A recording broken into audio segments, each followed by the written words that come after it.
There he was again, trotting around his little shop like an ignorant but handsome maniac. I couldn't help but blister at the sight of him, his unpolished self, utterly undignified in this part of the town. I could see the tattoos lining up his left arm and one on his nape. He had left the first few buttons of his shirt unopened, and I couldn't help but stare at the horrible designs on his chest with utter disgust. And to imagine it was only morning. "Well," Alex drawled from the other side and waved at me. "Hello," I muttered to myself and turned to unlock my shop. I admitted quietly to myself that I didn't want to interact with him so early in the morning. It was for the best. "Oi, Jude," Alex called out, louder this time. I could hear him crossing the road and standing behind me. "Did you forget me? Is your memory really so poor? We only met last evening." He stepped closer when I finally turned to him. It was impolite to not pay attention, even if I claimed to hate him. Bravely yet tenderly, he took my hand in his and examined my wrist. "Your wound's better," he noted. I took my hand back and ignored both the flush that worked up my cheeks and the little tingling sensation I was sure I could feel on my toes. This was one of the reasons I detested him. He brought out those emotions in me that I've been trying my hardest to trample in all these years. Given my parents. "Of course it's better." I rubbed the tender skin. "It's my birthday today," he announced. That meant it was going to be very loud today. I sighed a simple, "Happy birthday." Alex grinned and thanked me. "Will you come to my party, Jude?" he asked, now sounding a little eager. I sighed and stepped into my bookstore. "I am busy." He nodded and pointed a thumb at his own tattoo shop. "I'm busy too, but I'm still holding a birthday party, and it would be very nice of you to join me." I shut the door on his face and hoped he wouldn't bother me for the rest of the day, but that didn't seem to be his intention. He opened the door and leaned against it. I hadn't switched on the lights yet, so all I could see was his broad silhouette. It was attractive as hell. Jesus, hot men and their attractiveness. It was going to be the death of me someday. I schooled my expression into something aloof. "Alex, we don't have to eat the cake in my shop. We can eat outside my store, or here, in your shop. I know how much you dislike crowds." "For someone who doesn't even know my last name, you sure claim to know a lot," I replied and rolled my eyes. He gave an awkward chuckle and rubbed his nape. "Please come, Jude." "I'll see," I replied and turned to the other side, hoping he'd take the hint and leave me the hell alone. "It would make me happy, even if that's the last thing you want." Then he left. Murderous rage filled my veins. I didn't want to see him unhappy, I just didn't want to see him. Yes, that was it. Even though the more I said those words, the more stupid I felt. I couldn't deny that dealing with the crowd Alex brought with himself always seemed like a headache. Just months earlier, before his tattoo shop was erected right in front of my bookstore, this side of the neighborhood used to be peaceful and beautiful.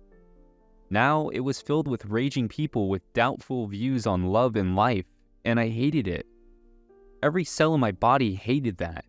There was a point in the past when I'd first seen Alex and was quite literally taken aback by his handsomeness and sheer attractiveness. He had looked so perfect then in his three-piece suit, even though it appeared old. I remembered locking myself in my shop and breathing like a panting dog. But the crush was short-lived when I realized the kind of crowd his shop brought to the neighborhood. Suddenly, the peace and quiet that my customers and I enjoyed were threatened by Alex's mere presence. A few weeks after the shop's establishment, I complained about it to Alex. He promised that he'd make sure it wouldn't happen again, but it frankly never stopped. Now it has become a part of the routine. I check my watch. 5 or 6 more hours, and it would start again. As I settled into my bookstore, I couldn't help but look out the window to peer at Alex's store.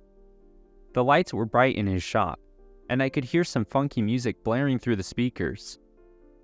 I sighed and returned to setting up my own shop.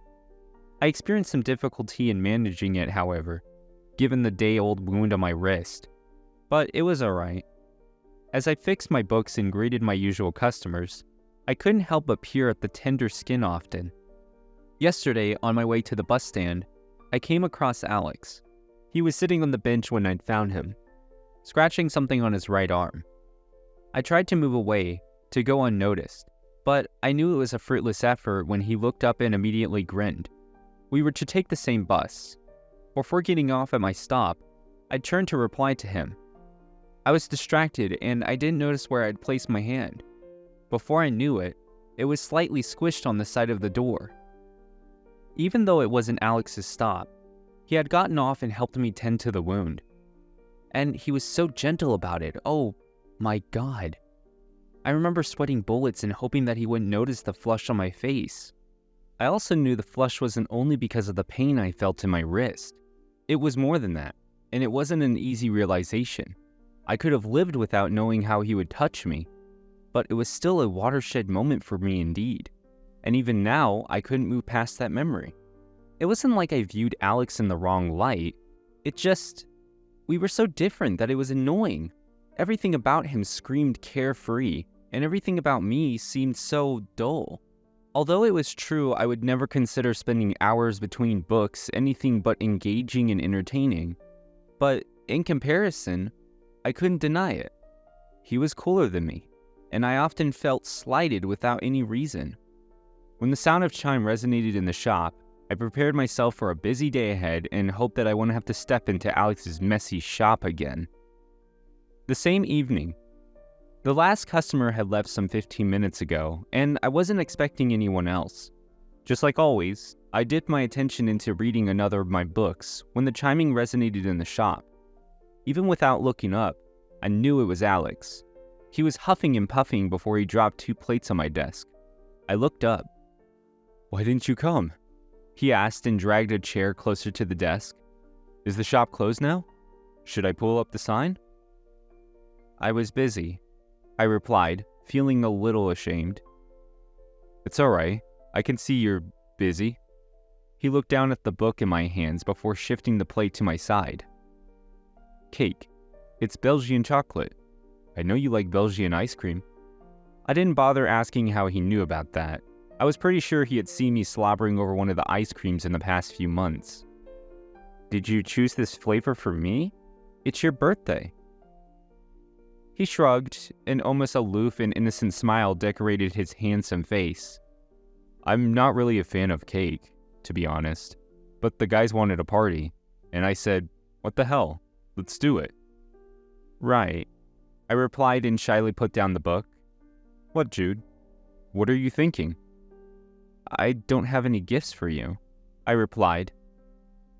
"Well," he replied and clicked his tongue, "you could always give me a kiss." To sound amused, he wriggled his eyebrows. I wasn't sure if he actually meant that. I huffed and rolled my eyes. When he insisted I eat the cake, I couldn't help myself. It was a delicious cake, and I was kind of glad he knew about my taste. I hadn't had one in a while, and today seemed like a blessing. The hour passed by, and then he returned to his shop with a promise that he'd return later. But before he could do so, I locked my shop and slipped out of the neighborhood. I wasn't sure I wanted to stay and see what he wanted now. One would think the evening passed well, so there was always a good chance that things would someday get better between Alex and me. But the very next day, any such theory was proved wrong. It was true that I had kept my mouth shut yesterday with the thought that it was Alex's birthday and I didn't want to ruin it. But today was different. Today he wasn't going to get off so easily. It was late afternoon when 2 of my customers complained about the noises from the other side of the road. I promised that it would get better in a while, but it was an empty promise. I knew it wasn't going to get any silent now. So when the 4th customer complained about the noise, I couldn't help myself when I huffed and stalked my way to Alex's tattoo shop. These folks weren't doing a lot to present a different picture. They always behaved like the stereotypical ruckus-causing brats. It was annoying. I opened the door and immediately looked for Alex. When I found him, I stalked closer to him and slapped my hand on the nearest table to put emphasis on my words. I wanted him to understand my complaints, and that wasn't the first time. "Ask them to stay the fuck down," I said. "That's definitely the first time I've heard you curse." He was joking. I was serious and he was joking. Alex, I'm going to call the cops, I swear. He looked serious now and shushed the entire shop. Please, guys, we have a noise complaint here, and I do not want to spend a night behind bars. Alex's customers laughed, although I wasn't sure if it was his intention to humiliate me like this.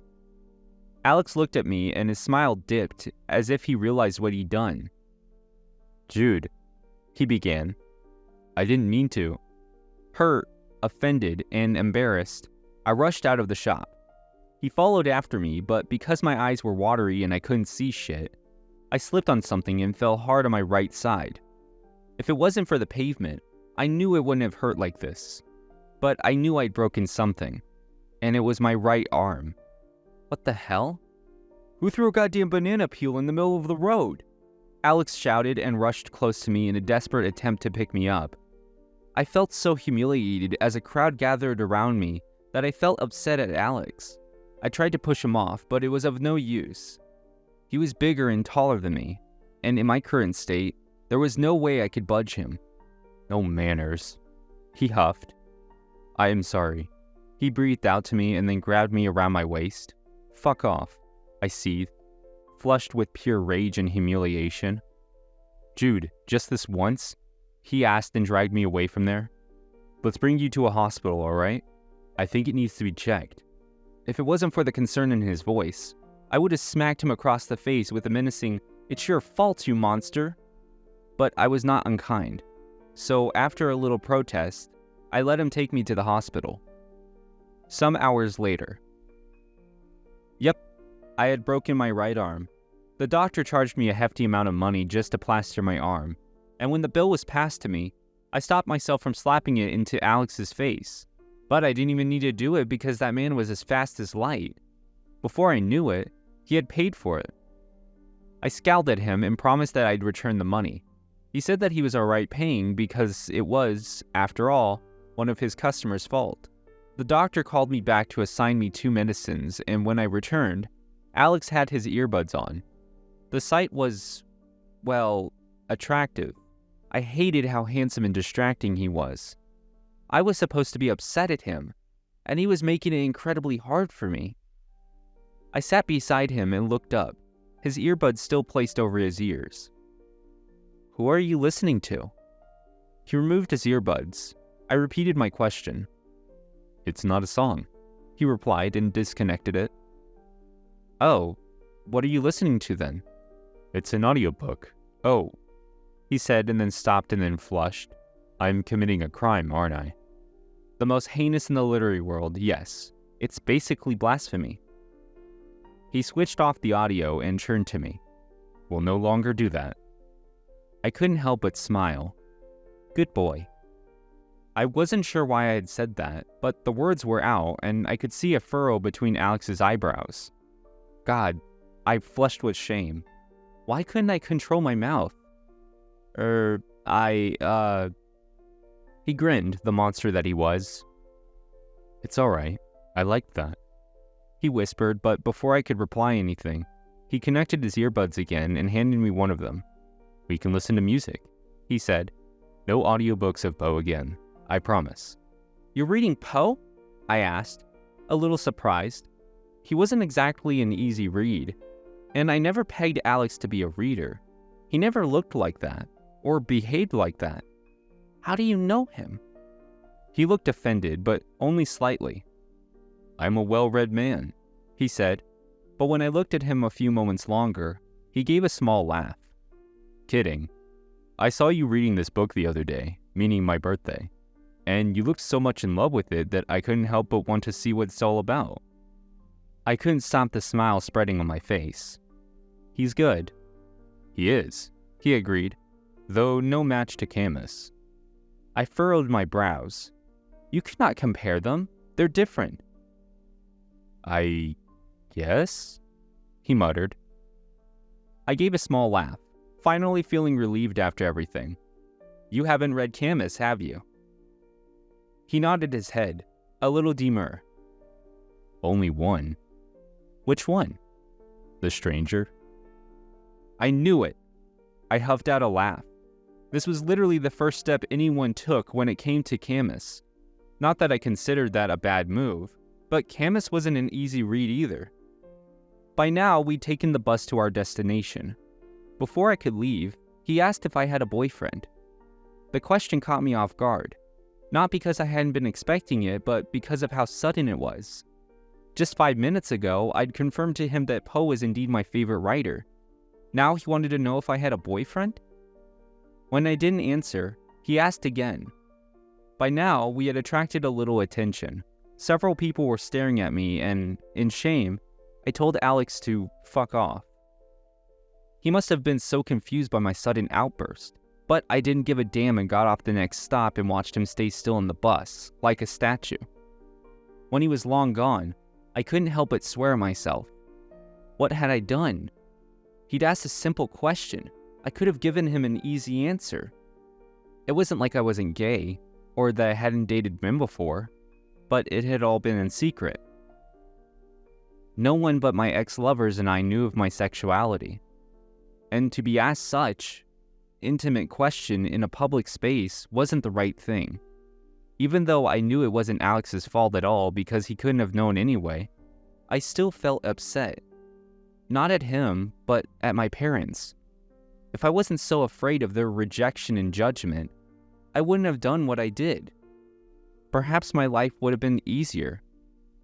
I immediately called my parents and told them that I had gotten into a serious accident. They immediately rushed to my place, and I decided that I needed to know what they thought of it. I couldn't run away from the question anymore, nor could I give a positive answer to any of my parents' inquiries of whether I'd finally found a good girl. Sometime later, "Jude," my mom said and closed her eyes as if what she was hearing was hard for her to accept. All I said was that I had dated a boy in my high school to explore what I liked. I hadn't even told her about the next 5 boyfriends I had, or the one guy from the other side of the road on whom I harbored a crush on. Her reaction was ridiculous and brought back all the old fears into my heart. This is why I hated Alex and everything he represented. He seemed too vibrant, and I was taught to not get too close to it. My dad offered me a plate of pasta and another of sandwiches and sat on the nearest table. "It's all right, Emmy. It was in the past. It's not like Jude is doing that right now." God, I knew this would happen. I ate my food in silence and didn't say anything. I wasn't sure if I would be able to confess anything without bursting into angry tears, and after getting a plaster, I really wasn't in the mood to do so. But then again, how could I forget that my parents were here? "So," my mom started, "any girl that we should know of?" Her wiggling eyebrows were positively repulsive. I could have vomited. I knew at that time that I still had tears to spare. I decided to not go to the shop the next day. I was feeling feverish, and I knew if I put a strain on my arm, it would only get worse. So I decided to suck it up and stay locked in my home. The day after that, however, I couldn't resist it. I was still upset and annoyed at my parents and wanted to be anywhere but here, free from deliberating upon everything they said.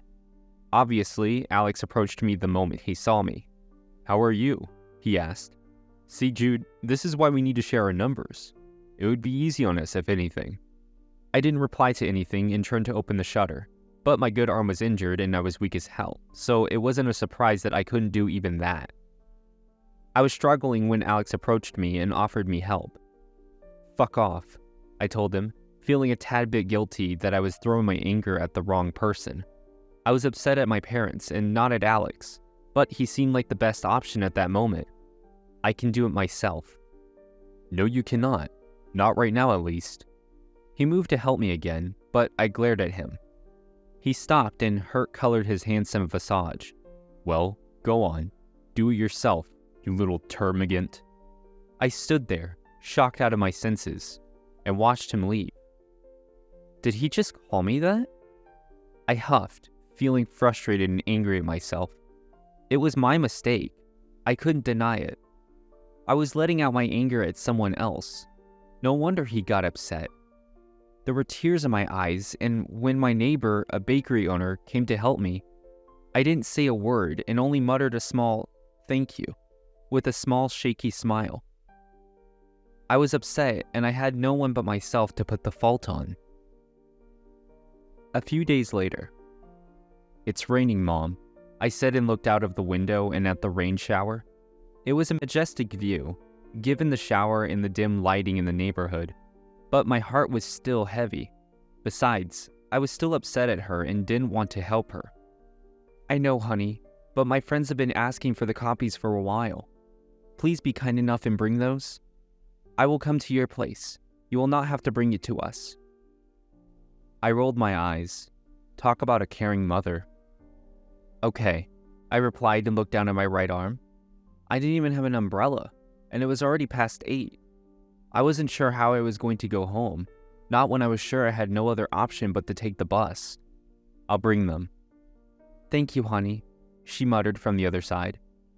When the rain didn't look like it would stop, I knew I had no other option but to go out before it got worse. I gathered my books in my good arm and walked out of the shop. Now I had nowhere to place them, so the only way to finish all the work was to either do it myself or holler for help. I didn't want to do the latter because I was acutely aware of Alex's presence outside his shop. When I stole a glance at him, I saw him noticing me. His arms crossed over his chest and a serious expression on his face. God, what did he want from me? I can help, he shouted from the other side, though his voice sounded a little dim in the heavy rain. I promise. I didn't want his help, I told myself. Seriously, Jude? He shouted again as I struggled to cope with so many tasks at hand. I was horribly failing, and to think I still had to put down the shutter? Yeah, it wasn't going to end well. Tired and exhausted, I leaned against the wall and looked out at the heavy rain. All I had to do was acquiesce. I waited nearly half an hour before I looked at him and asked for his help. What was that? He asked. I rolled my eyes. I need your help. Doesn't really sound like you, but I'll make do. He immediately grabbed his umbrella and rushed towards me. Hold the books and I'll shut everything down. And so he did. Before we left, he gathered my books in one arm and held the umbrella with the other. Then, he guided both of us to the bus stop. I'm sorry, he said suddenly, if I offended you the other day. I shouldn't have assumed that you were, gay. I didn't correct him. I was gay. It's just, you and I clicked so much. It just made sense to me that we should be together, you know? Be crazy in love together and say shit like we loved with a love that was more than love. Stuff like that, you know? Wait. He stopped suddenly. I'm speaking too much. I'm sorry. That's Poe. Are you really reading Poe? He shrugged. I am kind of getting a hang of him, honestly.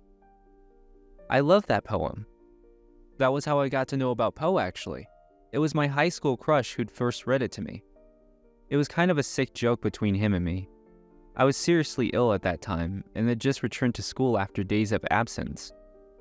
Everyone believed I was going to die, and that was how he confessed to me. That's too much information, he said, and when I looked up at him, I could see his right side was entirely drenched with water.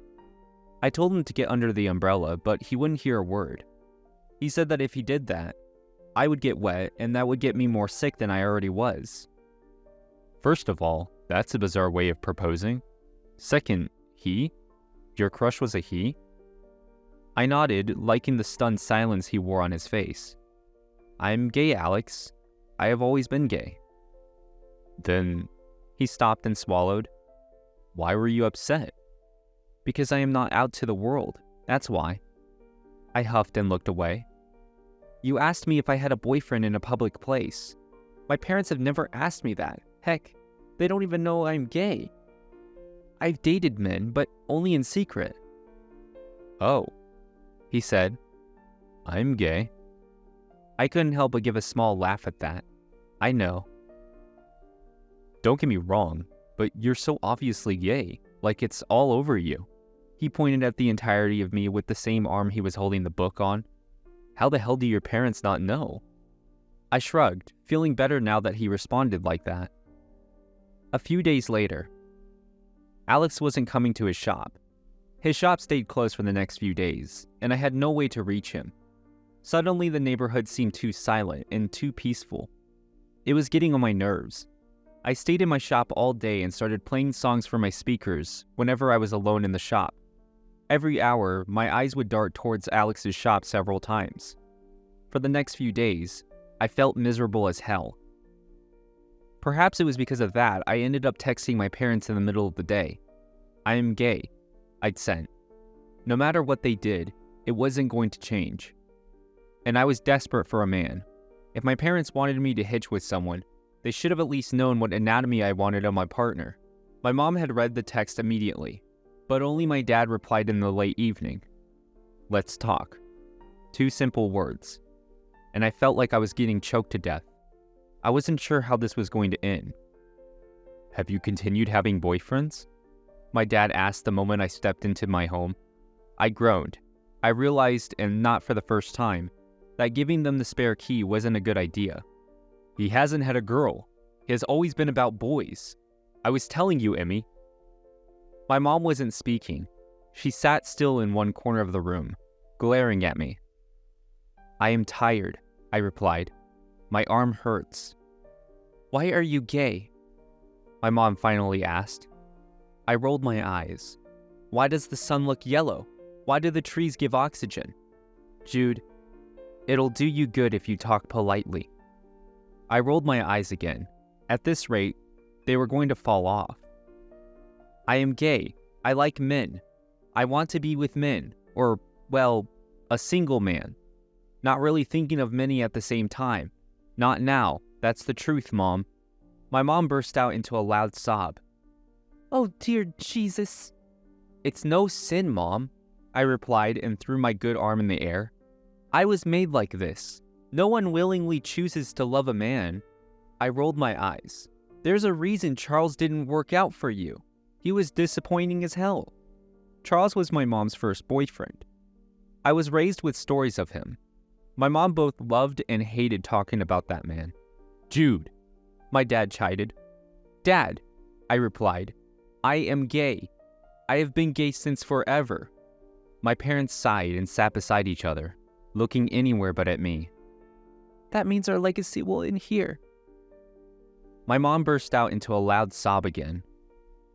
"I can always adopt a baby," I added. "It's not the same," my dad replied, sounding disappointed and injured. God, he was so dramatic. They were so dramatic. "I don't want to know." I cringed and sat on my bed. When the silence stretched a little longer, I sighed. "Being with a man makes me happy, just like it makes you happy to be with each other. You love each other because it seems like the most natural thing. You desire each other because it's the most natural thing. Even though that's you. Dad, Mom, that's what I feel around men." "How many boyfriends did you have until now?" 5, I replied, "if I don't count my high school one." My mom sobbed again. I rolled my eyes. "Do you have a boyfriend now?" my dad asked. I clicked my tongue. "No," I replied. "But there's a guy." A few days later. "You're sick," I said and dropped a warm bowl of soup in front of Alex. He had returned yesterday, and when I asked him what happened, he told me that he had fallen sick. He had been feverish. Soup sounded good. "It's chicken soup. I know you'll like it." "Thank you," he said. "That's very kind of you." I rolled my tongue against my cheek and then sat in front of him. His shop was silent today, and it was late afternoon. "How are you?" I asked. I couldn't help but ask that. Yesterday, Alex had asked for my number and said that it would be a good way to keep in contact. Early this morning, he had sent me a picture of Poe's book and informed me that he had finally read the collection of his short stories. In return, I'd said, "Congratulations." "Not fine. Jesus, I hate being sick." "I know, it's bad." "Have you had your lunch?" he asked. I shook my head. "No, not yet." "It's 4, he exclaimed and quickly pulled up his phone. "What do you want to eat? Thai? Chinese? Indian? Anything else?" I couldn't help but blush a little. "Anything will do." The next day he returned to my shop.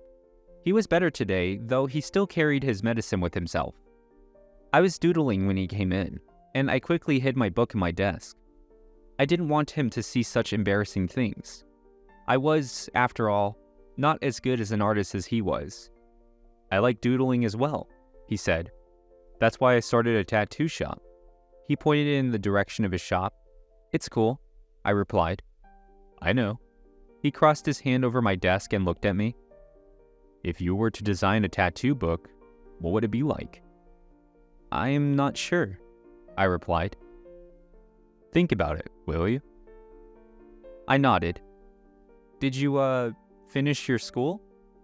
Why I was asking about that, I had no idea. But the words were out of my mouth, and he looked offended. I mean, you're running a tattoo shop, I added, and I knew I shouldn't have.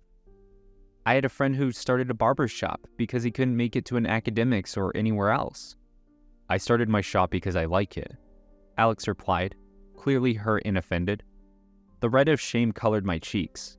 I was embarrassed of myself. Just because I run a tattoo shop or your friend runs a barber shop doesn't mean we're any less than you, Jude. After all, you run a shop too. But it's a bookstore, I defended myself. Because that's something you love. He sighed and leaned away from me, clearly hurt. I'm not saying a learned person cannot run a bookstore, but to assume that I am not a learned person merely because I run a tattoo shop, that's low, even for you, Jude. He stood up. I didn't mean to offend you, I protested. He scoffed. I'm sure, but you clearly hold prejudice against me, Jude, and my profession to a certain extent. I do not know what to tell you. Lo and behold, the romance between us hadn't even started and I was already on my way to ruin it. When he left my shop, I couldn't help but drop down on my chair with a little more than shame curdling in my stomach. I was prejudiced, I agreed. One of the reasons I felt so irritated in the beginning was because of his profession. But that didn't mean I thought any less of him. But that also didn't mean anything because Alex clearly was hurt. In the evening, I returned to his shop before leaving the neighborhood. He was fixing up his last customer, and when he saw me, he asked me to either wait or call him later. Upset, I decided to sit and wait. I waited for 3 hours before he was done. When the customer finally left, satisfied and their curiosity satiated, I pulled the close sign over his door and approached him. He was sanitizing his hands and looking at me, and he didn't say a single word. I don't think any less of you, I began. The only reason I come up with stupid questions is because I know nothing of your profession, and I want to know it all. I want to understand it, Alex. I walked to him and held his hand. I like you, Alex. I'm sorry. He swallowed. Jude, he said, sometimes it hurts. And I am sorry. I can be mean sometimes. I have been raised with these prejudices, and that's why I run my mouth like a chatterbox. But I swear I'm not a bad person. I crossed my arms over his shoulders and looked at him. I told my parents I like a guy. I came out to them for you. Please, give me a chance. Although Alex didn't say anything, when he kissed me, I knew he was going to give me a chance. Some days later, my birthday was approaching, and Alex looked anxious that his gift for me didn't look perfect. But I promised that I didn't want anything. Not that he would accept that answer, but it might have made him a little less anxious. I was glad to be of help, I told him. On the other hand, my parents contacted me and promised me that they needed their time to come to terms with my sexuality. I decided to give them time. After all, they had always been the best parents to me. When my birthday finally approached, I told Alex that I wasn't throwing any birthday party, but just a get-together for the people close to me. It's going to happen at my place, I added, with my parents and family, and you if you want to. He gave me a sunny smile. Of course I want to be there. On the morning of my birthday, he gave me a small notebook wrapped in glitter paper. When I opened it, I found it littered with several drawings of my favorite quotes and phrases. I traced my finger over a particular one. I want a Darcy, a phrase that I had excitedly said in front of him on one of our dates, and looked up at him. What's this? Your favorite authors and books, he said. I made a collection of all the books you said you loved and collected your favorite quotes. This is a special edition tattoo book, limited only for this month. I mean, It's a trial period, but if it gets successful, I will have to ask for your help." "Oh, my God, Alex!" I jumped into his arms. But as if that wasn't enough, he had something else up his sleeve. Literally. A few days ago, Alex had informed me about his parents and their divorce, and then his dad's death in an accident, and then how his mom has been admitted to the hospital for cancer. Looking at him, one wouldn't say he came from such a butchered family, because he always looked so alive. But when he came over to my place and rolled up the sleeve on his right arm to show me what he'd gotten done, I couldn't help but announce to my parents that this was the man I was set to marry. On his bicep ran the words, "We loved with a love that was more than love." When I asked him why that particular one, he replied, "Because you make me happy, Jude. I wasn't feeling happy until I met you." Conclusion. After my little outburst at my birthday party, I again announced to my whole family about our relationship. Some of them looked positively constipated, but honestly, it went well. Alex looked happy that I acknowledged him in front of my family, and I was glad to see him happy. My parents, for their part, promised that they were happy for me. The end. Have you ever gotten close to someone that you were absolutely sure you would never come to like? Thanks for watching. Consider subscribing to become a part of our Rainbow Force and to stay wholesome.